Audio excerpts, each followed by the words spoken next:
Our lecture series this year is called Alternative Architectures, and we're exploring the way that architectural intelligence can be combined with other areas of expertise, including AI, sustainable design, ecological thinking, new forms of manufacturing as well. This is in line with our vision for the future of the M.Arch program as well, which we are expanding into impacts in these additional areas. So with this, it's really wonderful that we're able to welcome SEAH Chee Huang, architect Chee Huang, today. He's the Chief Executive Officer of DP Architects. He has been a leader in bringing purpose and synergy to architecture, bringing positive impact and delight to everyday life. He has a number of really key works here in Singapore, including pioneering works integrating community sports and lifestyle hubs like Singapore Sports Hub, our Tampines Hub, which is just in our neighborhood, Bukit, Canberra, as well as the upcoming redevelopment of the iconic Golden Mile complex, which is really exciting.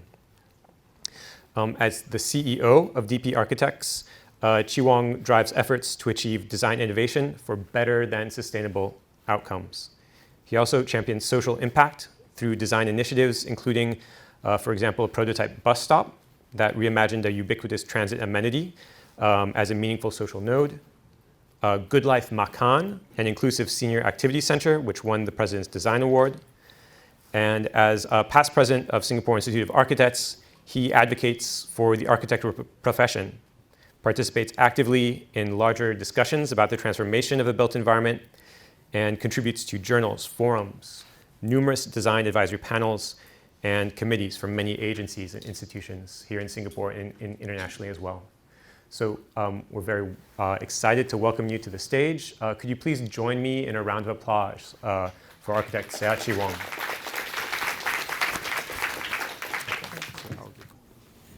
Thank you, Peter. All right. To start, really excited to be here. Thank you so much, Peter. The theme of architecture, alternative architecture, is interesting, in fact, a really good one, because this whole idea of alternative architecture, if we break it down into two of its key words. First, of course, in terms of alternative, it's really to look at the idea of a choice, the notion of possibility, right? And of course, with that, it has also the component when you look at the whole idea of departing from norms, or to some extent, how it also requires us to challenge norms and convention. Because one of the key avenues where I will share at least some of the thoughts with regards to alternative architecture is through the very vehicle of architecture itself. And not something I share often. I did tell Peter, I will probably share it with, in terms of two perspectives. First is from a practice perspective, a little bit about DP. This idea of looking at practice, how we attempt to move or shift away in terms of the plus, expanding the spectrum of practice, all right, to give us a lot more choices in terms of approach. And on the other aspects is on, of course, some projects. Bear with me, I have 250 slides. Okay, well, half regret, all right. To start, alternative, as I mentioned, I think what's really powerful, and I thought quite clever, is not just because Peter and team invited me for this.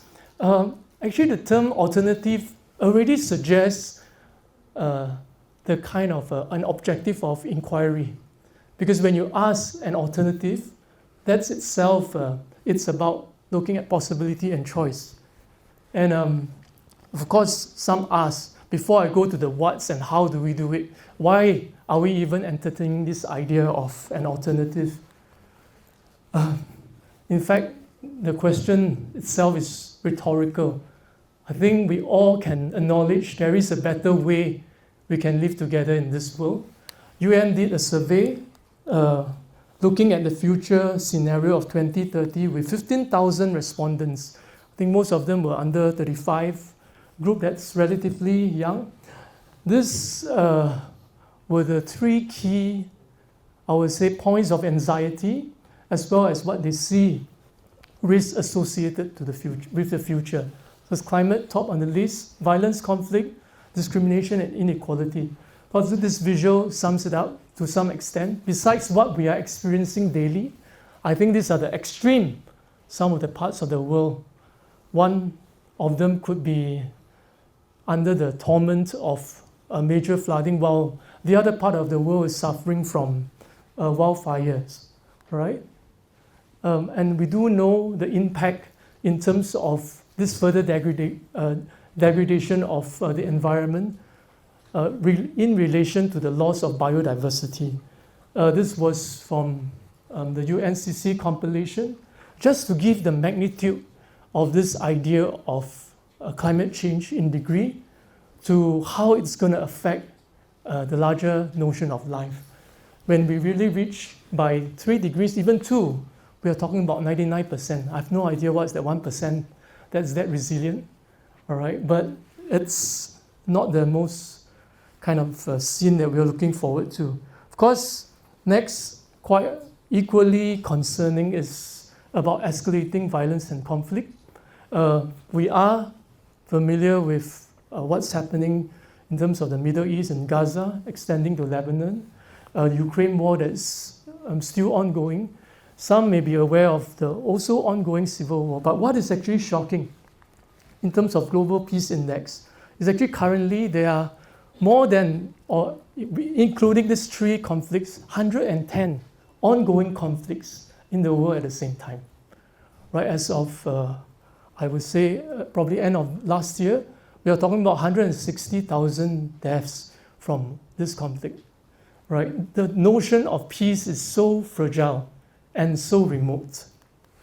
And of course, in terms of the idea of continued discrimination and inequality, notion of equity, we are also in this part of the world, based on OECD record and studies, where we are in one of the poorest regions in terms of Asia.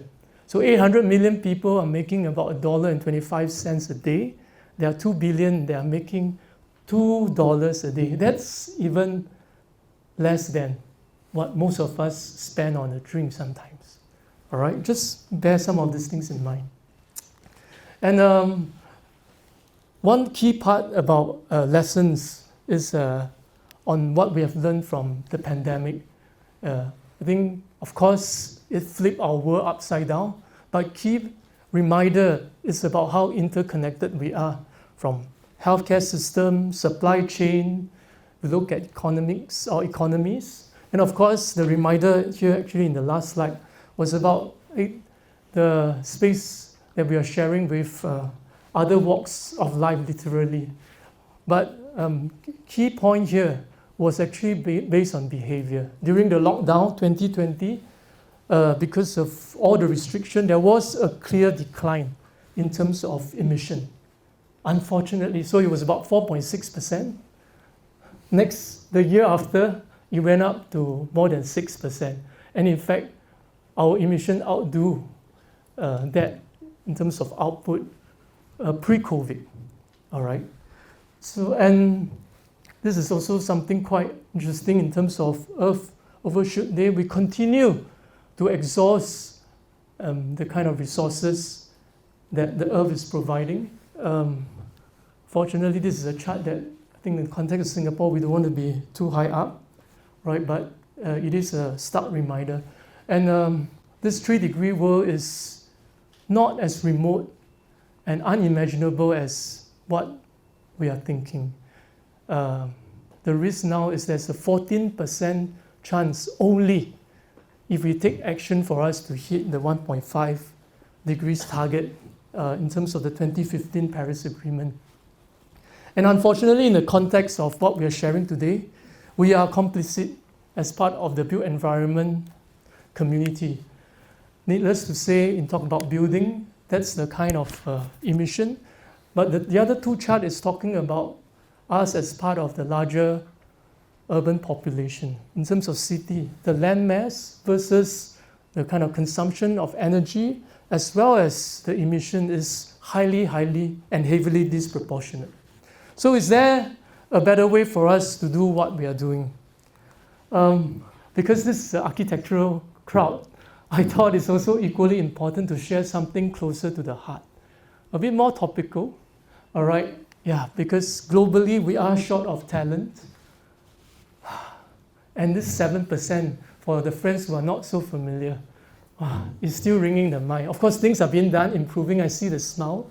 At least the ones here, at least room full, it looks like we have more than 7%. All right? Okay. All right, but also equally, we as excited as we are about the advent of technology, all right, all the new tools, platforms that are invented, there are pertinent questions in terms of relevance. That will AI replace our jobs?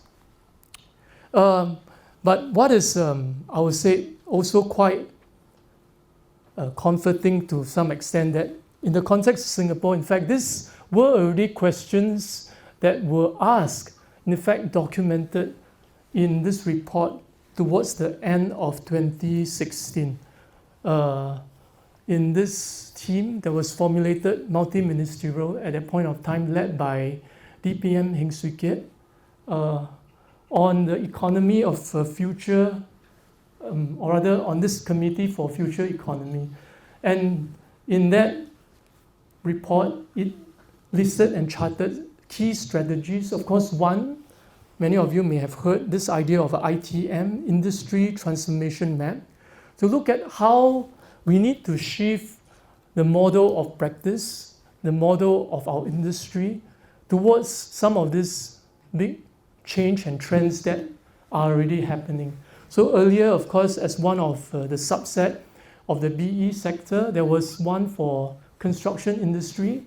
There was an update, I think just about less than 2 years ago, looking at the larger BE transformation map, talking about integrated planning and design, AMM in terms of advanced manufacturing assembly, sustainable urban system. Something that SUTD is actually have been preoccupied with for many years. So kudos to the team here, responding. Okay, well. Of course, in terms of policy, it is also shaping up. Again, you have heard about the 80-80-80 plan in terms of Green Building Master Plan. And I think what is one of the most powerful in terms of policy and multi-ministerial effort is the SG Green Plan. And with that, I thought what's cool is for the BE sector, one of the key vehicles in terms of city is listed as a pillar for transformation in terms of city in nature. So there are many opportunities for us to intervene in the kind of purposeful and meaningful way if you talk about that notion of transformation. And quite recent news, I think this is less than 2 weeks ago, so Minister Desmond Lee also announced a task force that is specially set up to look at the sustainability of our profession. So for the young budding architects, the aspiring one, right, there's hope. It's smiling. It is true. And I think this is also the opportunity to really look at systemically what are the issues that has been troubling or laboring in terms of loads and burden with regards to our professional, or at least as architects, and the opportunity for us to broaden the perspective or perception of what architects in terms of value contribution. And to link to that, this is that first part. That's just contextualizing, my dear friend. Yeah, this is with regards to looking at the vehicle of architecture, and of course, I think most appropriately, probably through the lens of DP. I think preparing this lecture, it so happened that our last blueprint within DP, which was sometime just towards the end of 2022, we were celebrating the 50th anniversary of this very key milestone in terms of the announcement of the conservation of Golden Mile Complex But equally, I think what's quite key in 2023 was the other major celebration. This is the 100 years in terms of Corbusier's manifesto of towards a new architecture. I think for the young architects, you will definitely know this book. For the younger ones, all right, if you've not read it, read it, all right.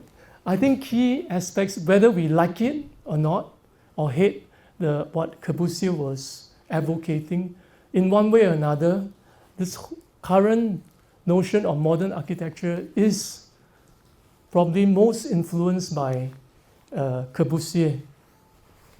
And of course, with that, we talk about the 5 principles, but how does it relate to DP? So I was quite cheeky. I took this and developed our own 5 principles in terms of explaining the architecture of DP. So real slides that I was prepared. So I thought today is, so in terms of SG core, the first principle to start, a little bit about the practice. So I was just sharing with Peter, okay, let me do the explanation about DP. DP, simply, design partnership. We are 57 years young. I think what's quite key is homegrown Singapore, but we are very fortunate and blessed to have been able to extend our reach to different parts of the world and different cities. And of course, with that, we have 16 offices located globally, just about 900 over team members. Thought what's quite key is this is the founding philosophy that's not changed for decades because it's relevant. One key reminder, at least for DPians, is about the whole purpose of what drives our action, and of course the main instrument through architecture and in terms of how we are trying to inspire and enrich the human experience and spirit. It's a team-based approach, all right? It is key, something that we celebrate heavily. And of course with that, we have the opportunity to shape the domain of how our community live, the kind of different workspaces, the area that we enjoy, consume, the kind of spaces we talk about having leisure, fun, active sports, or even Institute of Learning. I didn't put this school, sorry, my bad. All right. Anyway, you're already here. Okay. So of course, opportunities of a space for innovation, looking at also institution for care, well-being, looking at opportunities of places for engagement, enrichment, as well as looking at areas for larger urban, as well as design rejuvenation. One of the ways that we organize our capabilities is, of course, by building types. But what's quite key here is the ability to start to mix the different building types. It's really what we have formulated across the year. I think important part about aligning with the Singapore core, it's also looking at larger alignment with global goals. And we're working towards our sustainable plan in terms of broadening the offerings of the team and the firm, and also aligning our own targets with that of the one set in Singapore. Next key principle in terms of, if we talk about broadening the definition of practice, is probably from a geographical standpoint. So in internationalization, I shared we have 16 offices, but what's quite key, at least as a strategy, is really about building local presence, local talent pool. So then we have the advantage of not just contextualizing our effort, the team, the approach, but also allowing the team to be globally plugged in terms of the resources worldwide. This was the photo of our Malaysia office where we celebrated our Golden Jubilee, right? So, and I think with that, you have the opportunity to start to shape everyday spaces, introduce first of its kind typology. In this case was street shopping, 1973, same year where Golden Mile was first completed. Of course, it's not just about physical connection, but how over the time it has also built community and emotional connection. I think other aspects, of course, more up to date, is also finding different dimensions of further participation in terms of what we continue to do in many of these cities. In terms of looking at this idea of alternate territories, Middle East and Dubai Mall is definitely one of the key projects. It's not just about looking at a scale or magnitude of a retail space that is roughly about 10 times the size of VivoCity, right? It is about, with that scale, how do you create legibility in terms of planning, the different environments, and of course, the larger response as a district. I think key here is the synonymous kind of relationship with the performance of the city as well as its economics. Dubai to date is still one of the most visited retail space in the world. I think beginning of this year, there were 57 million footfall. That's just slightly less than this. I think Changi was just half of this number in terms of all the terminals combined. But I think key part here is in terms of such effort is also tied closely with the Singapore brand. So at that point of time, the kind of visits from the late LKY and of course now our SM, in terms of recognizing the impact of some of the architectural works that we are able to make as a Singapore practice overseas.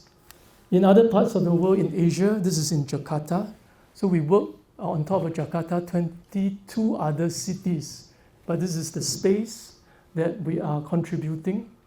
One of the key projects here was on top of course, looking at intensification, urbanization based on client's brief. The contribution is, in this example, the idea of a public realm, where we look at 20% of the land mass giving back as a public park space as the larger development of this mall. In other parts of the world, we are also part of the team that is assisting in the pursuit of larger sustainability goals to deliver ESG values in terms of effort, say in this space of decarbonization,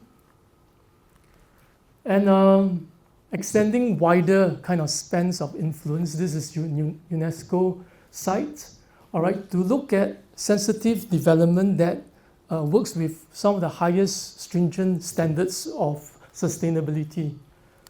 And in other parts of the world, we've created close to 5 million square meters of such business space, but the first to bring our knowledge and innovation in terms of pushing the idea of sustainable standard in India in this space was in Bangalore.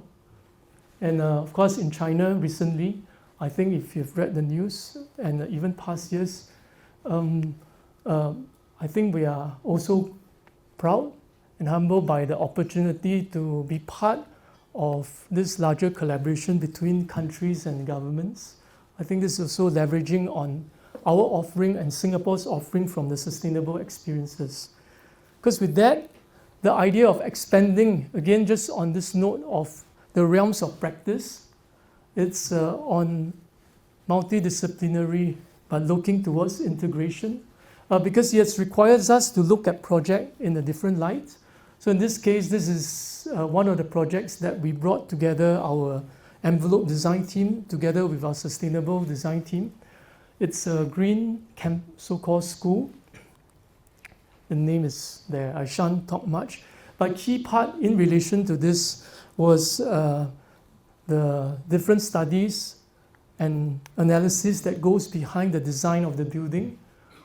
Because looking at passive design all the way to how the building performs actively, the spaces that it's creating, but the key integrations of the envelope in relation to providing comfort, but yet able to harness energy to propel, I think, 100 over HDB units. Right? Of course, the spaces that's created and the kind of language and expression that's instilled. Of course, as a principle of how this thread through the entire, practice, my team members like, hey, time. Of course, in terms of the fourth pillar, GWT, Green, Well and Tech, something that was evolved also as part of the COVID period. I would say that struggle when we were all hunkering down, looking at integrating, pushing this interdisciplinary and offerings that the team has to develop tools for us to work towards more responsible outcome. And of course, with that, on the space of well, to continue to work with various experts. And in this case, this was a research project that we worked with the NTU neuroscientists to see the idea of stairs and even this simple design of the elements, architectural elements of stairs, how it can contribute to wellness and well-being. Of course, with that, workout parameters. And I think in the tech space, of course, on top of the various development and tools, key idea here is really still linking back to experience of how, through the power of tech, we can further enable and empower it. We have our formulation in terms of 3 sphere, where we have a compute team looking at digital practice and the intersection of what we call a smart sustainable unit.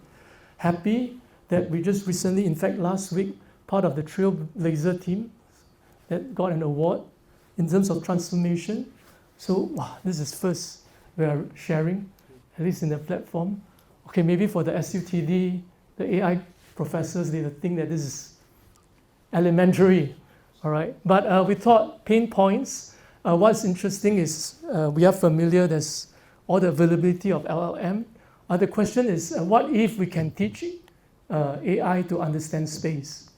All right, of course, we started with quite mundane but everyday components of just looking at living spaces to allow the generative AI to look at understanding relationships, formulating kind of various feasibility studies, and of course with that, try to rationalize space. I shall not talk much. Those who are interested, please look for me. We can look at further collaboration. But none of this thing will happen without our people and team. And if you look at the foundation within DP, this is one of the mantra that our ex-chairman Francis Lee laid. We have a machinery of academy, started 2016. Of course, key here is about the focus area to upskill and in terms of competency, but more important as a part of the larger organizational culture, the different programs available. I think, and this part is fun. If you talk about alternative, and this is one of our own projection and our own sense of what ITM is, right? I don't know, BC has heard this before, I don't think so. The idea that currently a large part of our skill profile is highly vertical, right? Of course, we know we starting to breach into this space where we need to expand horizontally, but eventually, I think the requirement needs us to operate more like an M-shaped thinker, all right? ITM, yay, right? Of course, engagement with peers, friends. You see some of your professors here. King Hua was here, I saw. And of course, in conferences, also with various IHLs, publications, and of course, the part about DP Life. It's really bringing the team members together. And looking at these 5 pillars, they are in fact closely related and knitted, right? And I'll go to my final part. I have what, 15, 20 minutes? Okay, Peter is nodding his head, right? I thought this is a powerful quote, one of my favorite from Buckminster Fuller. Key part here is about the impact of environment, and not so much just about shaping our minds and life, but with that, the kind of added value and benefits when we are healed of what we can bring to the rest of the community. Alternative architecture, there's this current pursuit, something close to our heart, at least for myself for more than a decade, about creating synergistic architecture. whole idea is from conceptualization to how it takes form as part of the city, but what's quite and more important is the life it contains, to the extent that it can bring an entire nation together. 4 key avenues. First, as Peter shared, is about this idea of our Tampines hub. But it's an avenue when we talk about alternative, is the question in terms of social equity. We are very fortunate in Singapore that this is not a common sight, and it allows us to ask questions about the value of community, infrastructure, and architecture, the new equalities that we are witnessing, that all of us are enjoying. And the question here in terms of the possibilities of bringing 12 various government agencies under one roof. Because part of the response, it's really something to start contextually, but what's quite key and deviate from traditional approach was the significant participatory design that took place in the formulation of OTH. There's a whole video, but I thought we'll spare you. Like Peter said, it is probably, 15 minutes, pass right away. All right, one of the best way to enjoy it. But key idea here, it's about the richness of various environments that's designed to serve across a wide spectrum of users, residents of various ages, needs, and abilities. All right, and with this whole adjacency, it gave us a lot of opportunities for collaborative programming, even spatial, I would say alchemy to some extent. I'll give some examples. There's rooftop pools, there's a performance theater. This space itself, during some of the days, operate as a local cinema. All right, right. Idea placed on many places. This is the initial diagram. These were the kind of facilities. I use the word were because there's a lot more that's been adding on. Idea here is really to think spatial, three-dimensionally about how these various programs can be assembled. Of course, I would say the key magic here is to allow various segments of community within their own space to be aware and mindful of the others. Because we believe by maximizing spectatorship, you encourage the next level of participation. Key idea here was a land productive one in terms of intensification from the original 0.4 to 2.8. And I think what's the value here is the efficiency when you're able to bring various components together. Like what used to be just a library plot, a community center plot, a sports plot, now it's all within one. So operationally, that's definitely efficiency that you gain. So of course, with that model, you also allow a lot more collaboration between partners. One key idea here was a mapping, hiding the agencies, looking at the synergy of the usage, the spaces, the kind of user profile. Of course, identifying and with that creating a lot of this whole hybrid components where I'll give an example, like the kind of traditional culinary studio that you find in CC is actually located in the library because it makes sense. You'll be near your recipe column. So that's unheard of, but of course with that an opportunity arises with this kind of integration. The spaces, all the various agencies, front desk is consolidated as one. This notion of adjacency to interdependency, looking at commonalities in terms of age and space that residents can share. Because one key part is also how it operates as part of the larger district and urban thinking in terms of bringing in movement daily, various facets, and of course spaces that works with various skills of the community, right? Idea is also in terms of thinking green and blue, but productive spaces for the enjoyment of the residents across this volumetric dimension. And of course, idea here is also through this integration, a closed loop system, right? That allows us to test bed various experiment and research. So one of the first building that pushed this idea of the closed loop thinking of food waste, converting to fertilizer that can be reused on its rooftop eco gardens. because I think what is key within this integration is bringing different segments of community together. Maybe not to Dubai Mall's kind of footfall, but OTH or our Tampines hub for team members who know, I think they see footfall within a year between 15 to 17 million. That's like a mini airport, all right? So, and this is based on participation or residents that dwell within that space for more than 2.5 hours. So not catering residents that just walk past. Biophilia, we thought, in terms of alternative, will be an interesting kind of subject to discuss. The whole idea, of course, city in nature as the larger aspiration and the further evolution of the form. Again, green, build, does it need to be binary? Of course, again, a rhetorical question. So the opportunities, of course, there's even more dire situation when we talk about not just in terms of green and look, but the whole idea of embedding it as part of the heart that drives how we look at development. What does it mean by this idea of city in nature truly? We have an opportunity in terms of this inquiry, inquisition. So this is located in Sembawang for any Sembawang residents here? Too far, all East Ender. Okay, no, Tampines better. All right. Of course, what's quite different from OTH was a brownfield. This is a greenfield site to start. 11.7 hectares land. We have just completed the second phase of the project. I think by the time it's done, it's almost a 10 years duration. All right.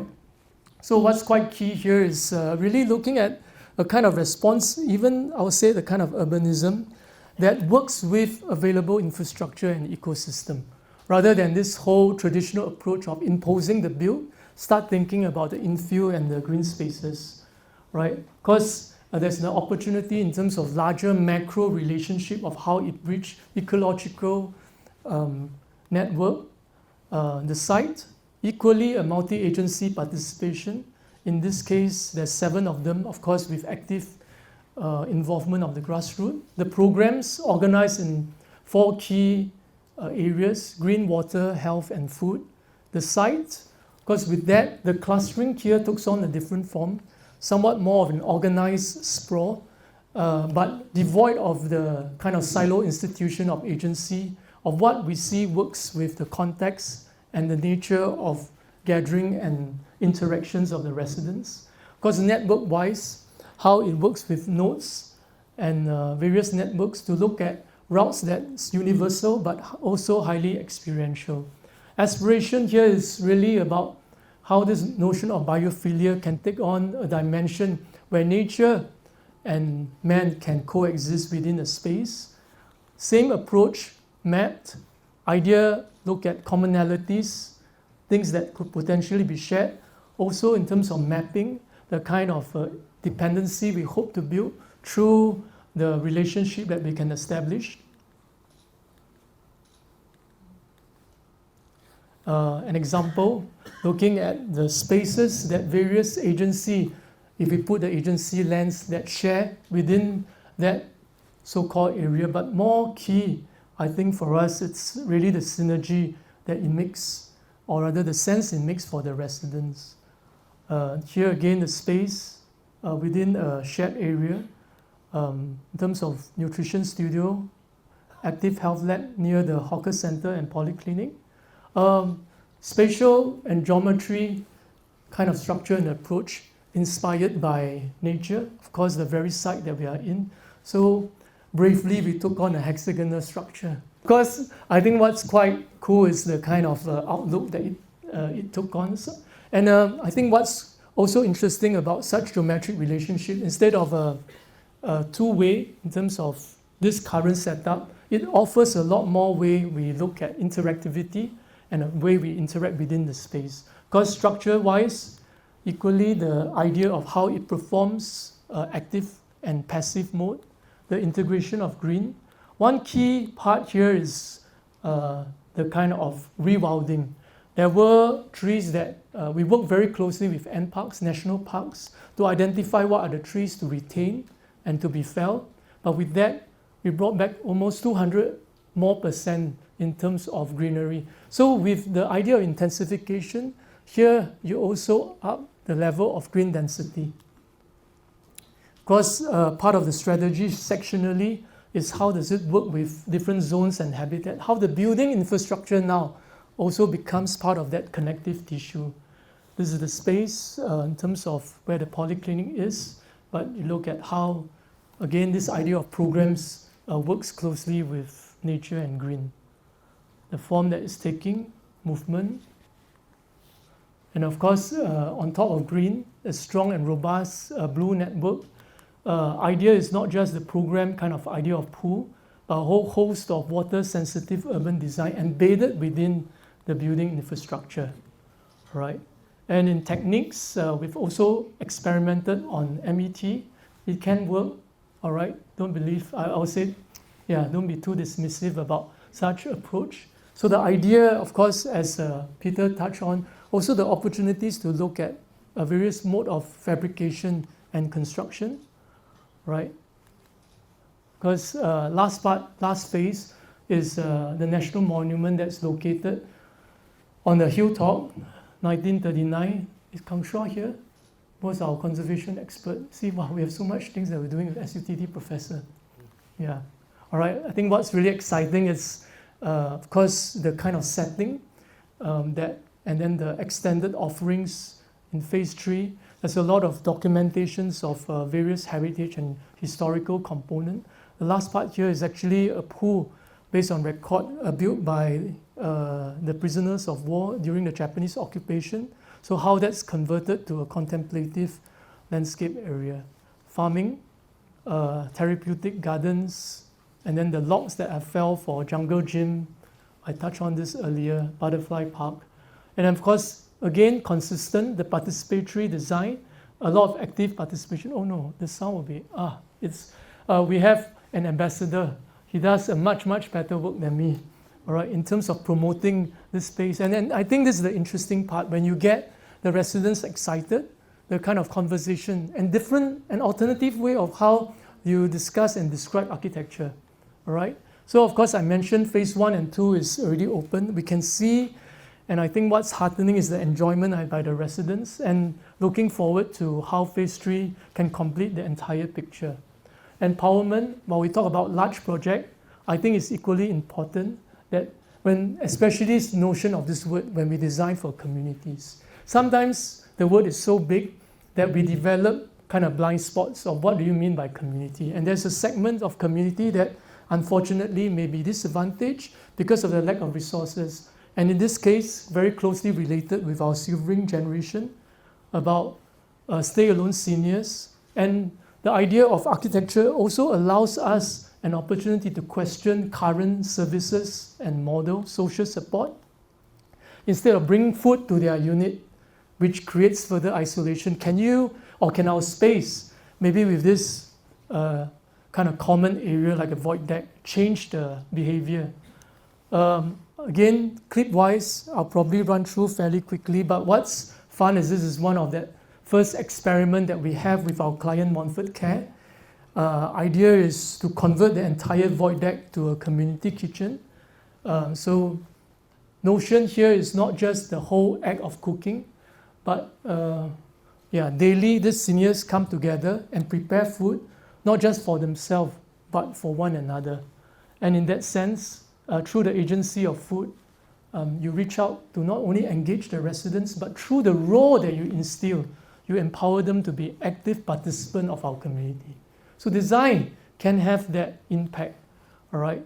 So void deck space, we talk about utilizing the ritual of the agency of food as part of the opportunities for further interaction, not just within the seniors, but with youth, the younger ones. Strategy, because was also our statement or counter statement against then the ongoing typology of void deck centers. And you'll see a lot of them. They are usually caged or glazed up. I call them fish tank or bird cage. And it works completely against the psyche of many of these seniors. The idea is to look at doors as our main language, not just the opportunities to open up, but it blurs the boundary between what's in and what's out. And of course, the notion of colors, the clients strongly believe aging is about something vibrant and worth celebrating, right? But using that as also parts of the notion of recognizing spaces, the use, right? Converting this ubiquitous space to something that could be delightful and positively surprising. And we are fortunate because we have, on top of Goodlife, worked on a whole network of these studios and centers with the client. One more in Bukit Permai. In this case, sorry for the male team members here. Apparently, we suffer higher risk of isolation, all right, as we grow older. And in this case, there was a specific target to reach out to the male seniors. And through the notion of making, idea is a maker studio, strategy-wise design, big doors, component-wise in terms of modular thinking. But the idea is to bring the whole act of carpentry into the space. And some of these seniors come together, so there's a whole setup. Kayu, you will know, means a little bit, what's the right expression? Blur, wrong. But it's actually to celebrate this, the beauty of making mistakes. It's funny, the stories, because the seniors are apparently very stressed now. They are so actively making different furnitures, like 4 rest stools, and different carpentry for the local residents, that the list, apparently the order list is piling up. All right, I think it's a good sign. So of course there's a tea house. This is working with a health wellness tea provider. This is in Bedok Reservoir area. Earlier was Red Hill.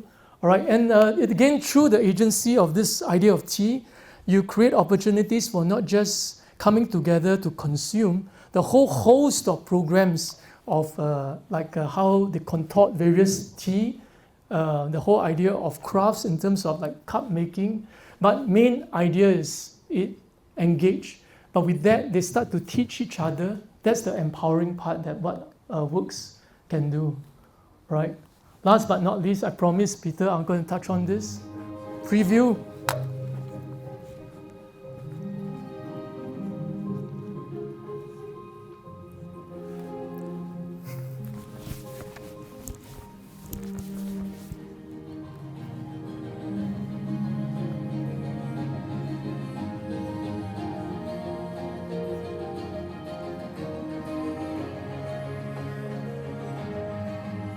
So Japanese text here means dream, connect, and future. All right. So of course, this is the project about what we have been working on for the past 2 years. Our Singapore Pavilion for Osaka Expo next year. Right. This is animation by one of our local talent, Finding Pictures. The one that did the road ahead. That, all right. I think some of you will know it. My daughters and kids love it. So idea here, I don't know what happened to the red dot, it appeared first, was also looking at the development of this idea of pavilion. I think that Singapore has taken part in. The center one, I think, is also in Japan, right? Of course, Shanghai, Dubai, and of course, opportunities Osaka. And what's interesting is 1970, actually Singapore took part in the Osaka Expo, right? Then, that was our design. So it was this attached house, all right, this more of a tropical kind of living with water, and they even brought coconut trees. And then forget how we have evolved, all right. So of course, interestingly, is the siting itself. But key part here, the theme was about designing future society for our lives. That's the expo theme. We thought the quote here from Herbert Kane was quite inspiring. That the city is not gauged by the length and width, but by the broadness of his vision and height of his dreams. And the idea simply is about this notion of the little red dot. So we've heard about it. It's a term, endearing term that we embraced. And then of course you've seen it in graphics, various iterations. So the question is, why not as a space? Why not as a very vehicle that we can share experiences and tell the story of Singapore? Because one of the key medium is about dream. The notion of dream is also very relevant. It's not just about collectively as a nation, the kind of journey we've gone through that is powered by visions and the hope for the future. The very site in Osaka is known as the Dream Island, Yomeshima, right? That's our location, because this is the venue. bit of space. It's coming out now, it's really red, all right? Okay, the exact Pantone color for our national colors, just to give you a sense, all right? Should be good fun. Yeah. Okay, I know I'm getting close there for the time. All right, so of course, key idea here, in terms of components, the sphere was our main kind of element, of course with notion of what made up what we call dream clouds and this. Idea here in terms of dream sphere, more than 10,000 components. This is also inspired culturally with practices, motifs of Japan. We think that kind of relationship, the association to draw in terms of identity, various scales parametrically designed across this entire, some call it like a Merlion scale. I mean, this is how it starts, right? Sam is smiling, right? So, and then of course, in terms of expression, how it comes together to form this complete whole. For us, key idea here, there's renewable thinking in terms of energy, reduction in terms of system we use. We look at modular components so that it can be easily disassembled. And of course, key part here, we're pushing in materiality, given the very stringent code is to push for the idea of recyclability. So here, post-consume aluminum, here looking at even a fraction of what we're doing in terms of the tonnage it can reduce and offset. Agency and participation here is key. There's a lot of collaboration by local artists. I can't reveal the interior because it's not launched yet. So I can cover whatever I've just released in the official press release. So if you have questions, I'll share next time, or watch out for the news. Because idea here is about dreams. Again, the participation through the cross-section of Singapore society, the kind of local talents that mentioned. Yeah. So the whole integration of art, architecture, performance, something that we are quite eagerly looking forward to. Yeah. All right. Yes. Osaka coming. Yes, this is the construction. Yeah, that's why I told you it's very red. It's coming up. Quite exciting, right? So to end, thank you for bearing with me in terms of this whole tirade of questions and talking about looking at from the practice lens to even the idea of projects and opportunity for experimentation. But the more of a serious note, this is by Mia Motlier. This is the PM for Barbados. Check out her speech in the latest UN General Assembly, the debates. She spoke emphatically really well. I think this was a quote from her. The time to take a pause and reset. All right. If there is an alternative, I think we really need to look at how we can coexist in a better way. Because what it offers today's theme, I think I shared from a practice dimension, if there is a plus side, looking at extending the range of what architectural practice and offerings are about, but also equally through projects, the beyond side, all right, on architecture and the kind of alchemy of components, programs, participation, what it can bring. So from a practice dimension to the idea of synergy, what comes together in these various aspects of our research, not just about the buildings, but the kind of enriched experience. So in OTH, they have their passing out parade. We have Yip Man there, all right. Ronaldo, I think, had less crowd, I was told, all right. And we got also participation and interest from overseas community. This is not planned, I'm just quite pleasantly surprised. We talk about the centers in terms of empowering seniors, but what is really powerful is the story of how architecture, sometimes the intelligence that Peter mentioned, doesn't require tech. It requires deep empathy and the kind of social intelligence that in fact we should, through our work, build. Right? And there's also a part on humility. I love to share this. If you have heard this before, bear with me. This was during COVID where we cannot have any work for Bukit, Canberra, and nature took over. Right? Sometimes you don't have to plan everything and design this way. And sometimes architecture is not necessarily the solution. Because this was the visual of when we did the competition, and we are pleasantly surprised to see it taking shape. And the whole idea is to push to what we are advocating, BTS. Not the band, but this idea of better than sustainable. all right, towards regenerative thinking. Last but not least, I think key part here is really, if we talk about alternative, as I mentioned, beyond practice, the whole idea of projects and test bed, I think what it requires from all of us is a bit of imagination, humility, and a fair bit of courage. And with that, thank you so much for your time and patience.